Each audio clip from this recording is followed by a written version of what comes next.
Bem-vindas, bem-vindos ao BTC Money, seu programa de finanças, economia e investimentos da BTC. Eu me chamo Marco Barros, sou instrutor de análise de investimentos aqui dos nossos cursos generalista de negócios e que estou acompanhado hoje do mestre Rafael Lopes, instrutor de todos os assuntos de investimentos, né? O head do curso generalista de finanças, o GFP. Rafa, dá seu bom dia, boa tarde, boa noite para a galera e vamos que vamos. Fala pessoal, prazer estar com vocês novamente. Vamos lá gravar mais um BTC Money. Hoje falando de um tema que vai ser novidade para muitos de vocês, mas que cada vez mais vai fazer parte da nossa vida. Bora lá, mais um BTC Money, Marquinhos.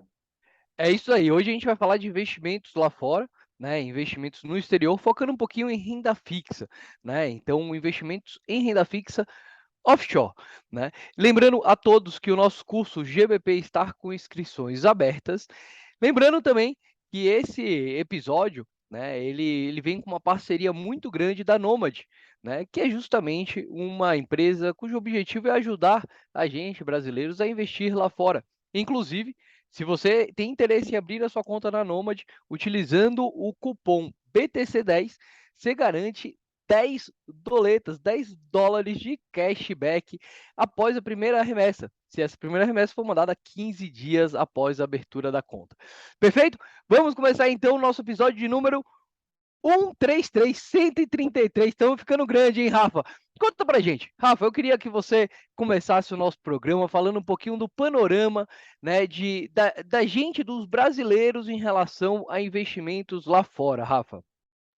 É isso aí, vamos traçar uma linha histórica para todo mundo entender um pouquinho como foi essa evolução de mercado no que diz respeito às possibilidades de investimento para o investidor pessoa física. Você sabe, Marquinhos, que até alguns anos atrás, e isso eu estou falando de um passado não muito longo, né? Um passado até que relativamente recente, a gente basicamente tinha as opções de investimento nos grandes bancos. Era aquele relacionamento com a figura do gerente bancário e as nossas possibilidades eram limitadas a alguns investimentos em ações, né, via as corretoras. A gente podia fazer alocações em títulos públicos, alocar nos produtos bancários também. Já existiam várias corretoras, né, não no tamanho, com a força que elas têm hoje, mas existiam várias corretoras já desde dos anos 2000, principalmente próximo aos anos 2010. Mas aí, ao longo dessa última década, né, 2010, 2020, houve uma transformação radical no mercado brasileiro, fruto da democratização das possibilidades de investimento, isso trazido por esse modelo, né, que é o modelo de assessoria de investimentos, o modelo do agente autônomo,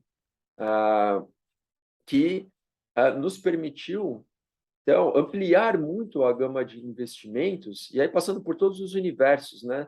Desde da renda fixa brasileira até os fundos multimercado. Poxa, hoje a gente investe em fundo multimercado que, até pouco tempo atrás, só clientes com muito dinheiro, os multimilionários, né, os clientes do private banking, acessavam.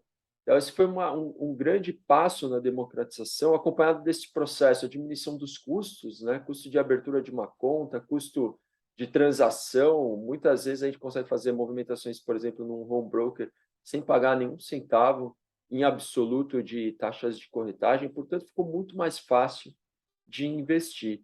E na esteira desse processo, mais recentemente, isso eu estou falando de um movimento aí de uns 2, 3 anos para cá, abriu-se a possibilidade também da realização de investimentos no exterior a baixos custos. Ou seja, hoje a gente consegue investir na Bolsa Americana, né? Se citou a Nomad, por exemplo, a gente consegue fazer os investimentos em ações na maior economia do mundo, também a custos muito baixos, praticamente sem custos transacionais, né, a não ser o custo do câmbio, que você sempre tem que pagar o spread para comprar o dólar, mas isso abriu uma gama de possibilidades muito importante e interessante para o investidor brasileiro, dado que é isso, a gente consegue hoje ser acionista com muito pouco dinheiro. Se você tiver ali 200, 300, 400 reais, você já consegue comprar ação, né, de uma das grandes empresas americanas. Portanto, isso tem um papel, ocupa um papel muito fundamental quando a gente fala da gestão, né, da implementação de uma estratégia de portfólios.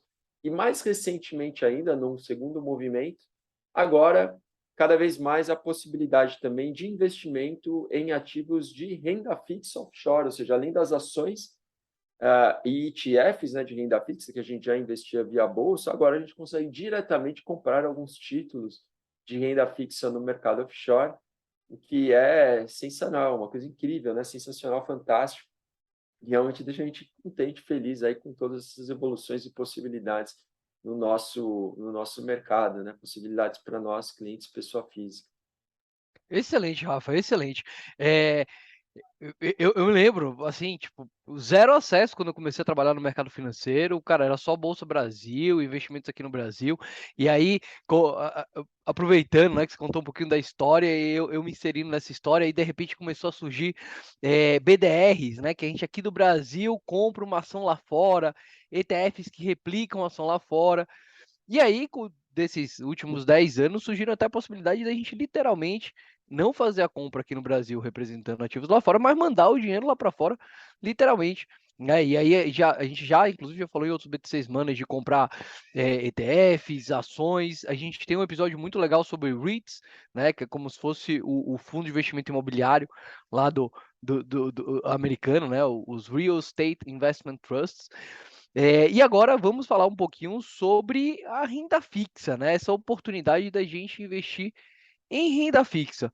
Rafa, por que você acha que essa é uma excelente oportunidade para os nossos ouvintes e assistentes aqui?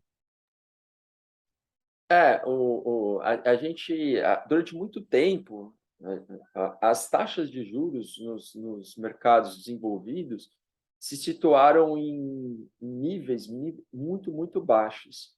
Isso por conta da inflação baixíssima, extremamente controlada, e também por conta de todos os programas de estímulo, que eram os chamados QEs, né, Quantitative Easings, através dos quais os bancos centrais entravam comprando títulos nos mercados, tanto de crédito público quanto privado, e isso gerava alguma distorção nos níveis de juros, né, jogando os juros um pouquinho mais para baixo. E aí o que aconteceu recentemente, fruto de toda essa inflação, né, bem importante que está acontecendo lá fora, foi uma reversão desse cenário, uma mudança e um aumento dos juros observados. Só para você ter uma ideia, Marquinhos, vamos lá. Se a gente pegar início de 2022, ali janeiro 22, a taxa de juros de um título público americano, né, com prazo de 2 anos, estava na casa ali do 0,73%, 0,7% mais ou menos. Hoje já está rondando os níveis de 3,5%. Então, olha como aumentou uma barbaridade, né? Quando a gente olha para o título de 10 anos, que aí ele já embute uma expectativa de mais longo prazo, esse título saiu dos níveis mais ou menos ali de 1,5% no começo de 2022 para também alguma coisa em torno de 3,3%, 3,4%.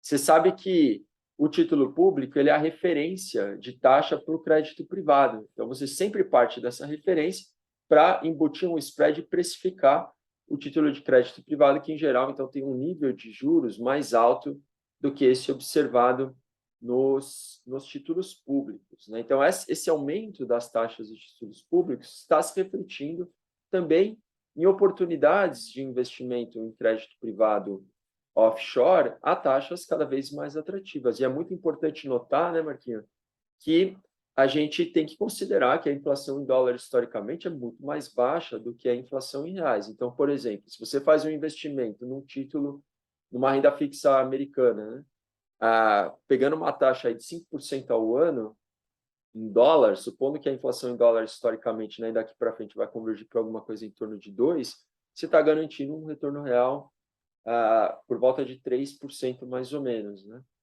Já aqui no Brasil, quando você vai para uma inflação de 6, 5, 6, aí para ter o mesmo 3% de ganho real, você já tem que migrar para uma taxa nominal de 9, 10%. Então, sempre tem que fazer essa comparação. Né? Você ainda vai em conta os riscos de liquidez. O mercado lá fora tem muito mais profundidade.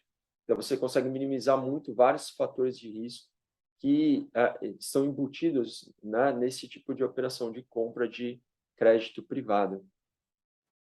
Excelente, Rafa. E essa parte da inflação, ela também se mostra na taxa de câmbio, né? O Brasil, com uma inflação muito maior, ele tende a cada vez mais ter uma moeda mais desvalorizada em relação a outros países que têm uma inflação menor, né? Então, você colocando dinheiro, por exemplo, em dólar, você não só se protege, né, dessa inflação alta aqui no Brasil, como num prazo longo, 2 anos, 10 anos, como você trouxe aqui para gente, você acaba se protegendo também de possíveis desvalorizações cambiais aqui do Brasil, né? Sem falar que 10 anos aí, pelo menos no período de hoje, são 3 eleições que a gente, que a gente passa, né? Turbulência e vai que vai. Queria aproveitar, Rafa, antes de passar para você, para a gente falar um pouquinho sobre os títulos de renda fixa privados, né? E aí trazer um pouquinho do rate de risco para o tema. Queria trazer um pouquinho a parte do portfólio, né? Gestão de portfólio que você falou na sua primeira frase, né? E muitas vezes a gente fica pensando, pô, mas esse negócio de mandar o dinheiro lá para o exterior, será que não é um risco grande? E aí eu vou inverter a pergunta, né? Pô, será que o risco grande não é não ter nada lá fora, né? Afinal, o Brasil, ele do mercado internacional 1%, se for isso, né? E a gente, né, morando aqui, a gente já está exposto a esses riscos aqui no Brasil. Então eu queria mudar um pouquinho a pergunta e, pô, será que não é um risco muito grande a gente não olhar lá para fora? Né? E aí, queria passar a bola para você para a gente trazer aí esses títulos de renda fixa, né? Os bonds, né? Chamados bonds americanos, são títulos privados de renda fixa, Rafa. Maravilha, Marquinha. Em relação ao investimento lá fora, de mandar dinheiro, de ter recurso em dólar, existem algumas razões para fazer isso. Uma delas é essa questão que você comentou de potenciais desvalorizações da nossa moeda em relação ao dólar. Existe uma teoria, né? Ou parte da explicação dos movimentos do câmbio está atrelada justamente ao diferencial inflacionário, diferencial de juros. Portanto, toda vez que a gente vê uma inflação no Brasil muito mais alta do que a inflação nos Estados Unidos, por exemplo, ou na Europa, a tendência, ou a gente deveria enxergar uma desvalorização da nossa moeda do real em relação ao dólar, né? O ponto essas reações da moeda não são sempre exatas. Se a gente olhar para o horizonte aí dos últimos 2 anos, mais ou menos, Brasil, a gente está falando de uma inflação extremamente alta, né? Uma inflação, sei lá, de 20, acima dos 20% medida pelo IPCA, que é o índice que acompanha a inflação no varejo. Nos Estados Unidos, há 12 meses está em 8,5% aproximadamente. Então, 24 meses a gente está falando de uma inflação de 10, 11%. Se a gente fosse pegar esse diferencial, vamos chutar aí na conta de padeiro aproximadamente uns 10, alguma coisa em torno de 10%. Né? Só que a desvalorização do real em relação ao dólar foi muito superior a isso. Né? Quando começou a crise da Covid, o câmbio no Brasil estava um pouco acima dos R$ 4, e agora ele está em 5,10 aproximadamente, mas chegou a bater 5,40, chegou a bater 5,80. Ou seja, a moeda forte ela é contracíclica, né? Que a gente chama. Toda vez que a gente passa por um período de crise, as moedas fortes, o dólar em particular, ele ganha muita força em relação às moedas de países como o brasileiro. Portanto, ter dinheiro em dólar é você manter uma parcela do seu portfólio protegida, né, contra janelas de crise um pouco mais pesada. Se a gente fosse para um cenário extremo, aí a gente já poderia falar de algum tipo de controle de divisas por parte do país em que você não conseguiria, né, comprar dólar, por exemplo. Mas aí a gente está falando de cenários realmente que, né, pelo menos a gente não vislumbra aqui no Brasil que isso aconteça no curto prazo. Está acontecendo na Rússia agora, por exemplo, por conta de toda a guerra, né, e das sanções que foram implementadas, mas não é uma situação comum que a gente observe. Portanto, é principalmente esse objetivo de ter uma parcela do seu portfólio em moeda forte, para que isso funcione como uma proteção em momentos de crise, mas também para que você tenha né, através dessa moeda, a possibilidade de acesso, como eu estava comentando no início, a ativos financeiros outros, né, e não apenas aqueles que a gente investe aqui no Brasil. Então, isso traz muita possibilidade de diversificação e muita possibilidade de compra de ativos de muito boa qualidade para comporem os nossos portfólios. Excelente, Rafa, excelente. Fala para a gente um pouquinho, Rafa, sobre as oportunidades agora de investimento em renda fixa, não em títulos públicos americanos, né, mas nos bonds, né? Eu sei que você trouxe alguns exemplos aí de rentabilidade. Legal, sim. Só para o pessoal ter uma ideia, né, esse tema é muito profundo, e a gente vai explorar, vai trazer bastante informação ainda para todo mundo. Fala primeiro, começar, Marquinhos, só para colocar assim, em perspectiva, né? Falar um pouquinho de como os créditos lá fora são divididos de uma maneira geral. Existe uma divisão entre aquelas empresas que pertencem ao S&P 500, que são as US Largest Companies, as maiores empresas do S&P. Essas normalmente são as que pagam um menor nível de juros, né? Porque são aquelas gigantes, tipo a Alphabet, né? Que é a Google, Apple, Berkshire, Exxon, Microsoft. Depois a gente tem a lista das chamadas empresas de investment grade, a IG Corporates. Uma outra divisão bastante comum são os títulos que a gente chama de High Yield Corporates, né? O HY, que é o HY Corporates. E, por fim, a gente tem a separação também das empresas, ou dos títulos emitidos por empresas financeiras, que são os financials, né? Que são as seguradoras, os bancos e empresas de serviços financeiros de uma maneira geral. Então, se a gente pega empresas as maiores, né, do S&P, vou pegar um exemplo, ó, pegar um bonde da Berkshire com um duration, que é mais ou menos uma medida aí parecida com o prazo, tá? Mas é um título que vence em 2032, então a gente está falando de mais ou menos 10 anos, uma duration de 8,13. Esse título está pagando uma taxa de 3,48% por cento ao ano, ou seja, ligeiramente superior, né, àquelas taxas que a gente observa do próprio título público americano. Se a gente vai para um título emitido da Exxon, por exemplo, aí a gente está falando de uma taxa para 10 anos de mais ou menos também alguma coisa, um spread bem pequeno, 3,4, 3,5 em relação ao 10 anos americano. Então, perceba que essas empresas, realmente, elas têm uma taxa de juros que não embute um spread tão alto. Quando a gente vai já para as high yields, aí a história já muda um pouquinho, né?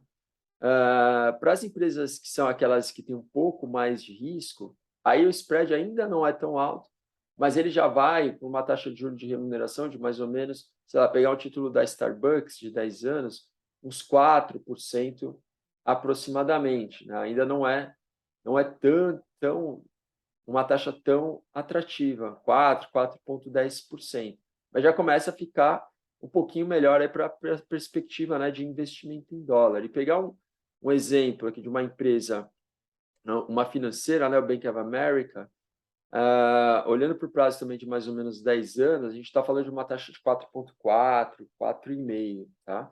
Então, os spreads não são tão altos, mas são taxas aí que já começa a fazer um pouco mais sentido a gente colocar dinheiro em dólar. Outra diferença, Marquinhos, é que a gente sempre tem que olhar para os riscos de crédito dessas operações.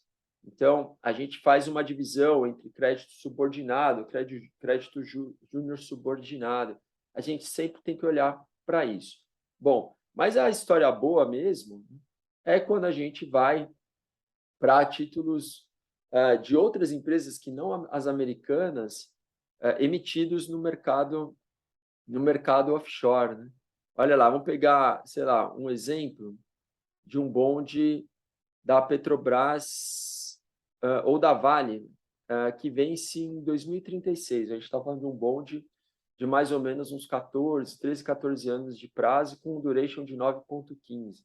Aqui a taxa de juros já sobe para alguma coisa perto de 6% em dólar, né? nada mal, já fica uma taxa bem mais atrativa, né?